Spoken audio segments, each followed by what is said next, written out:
அவள்கிட்ட கல்யாணம் முடிஞ்ச 30 நாள்ல நல்ல செய்தி இல்லையான்னு சொல்லி கேட்டாங்க. கல்யாணம் முடிஞ்ச 2வது மாசத்துல என்னாச்சு இப்படியே போயிட்டு இருந்துன்னா ட்ரீட்மெண்ட் போங்கன்னு சொல்லி சொன்னாங்க.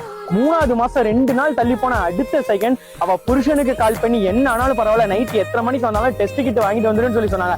அவனும் 2 நாள் போகட்டும் 3 நாள் போகட்டும்னு சொல்லி சொன்னான். பட் அவ அம்மா கேட்கவே இல்லை. டெஸ்ட் டியூப் வாங்கிட்டு வந்த உடனே நெகட்டிவ் ரிசல்ட் வந்துச்சு. அப்ப வீடு அலற மாதிரி கட்சி அந்த டெஸ்ட் டியூப்பை தூக்கி எரிஞ்சு அழுது புலம்புனா.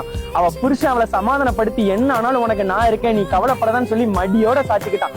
மறுநாள் காலைல விடிஞ்ச உடனே அவன் எந்திரிச்சு வேலைக்கு போறான். வேலைக்கு போயிட்டு வர்றதுக்கு எப்படியும் 10 நாள் ஆகுமா, வெளியூர் வேலைன்னு சொல்லி சொன்னான். அவளும் சந்தோஷமா வழி அனுப்பி வச்சா. அன்னைக்கு ஃபுல்லா அவ சாப்பிடாம டயர்ல படுத்து தூங்கிட்டா. மறுநாள் காலையில எந்திரிச்சு வீடை கூட்டும் போது அந்த டெஸ்ட் டியூப் எடுத்து பார்த்தா. அதுல பாசிட்டிவ்னு ரிசல்ட் இருந்துச்சு. வாய் பேச முடியாத அளவுக்கு அவ்வளவு சந்தோஷத்துல அவ புருஷனுக்கு கால் பண்ணான்.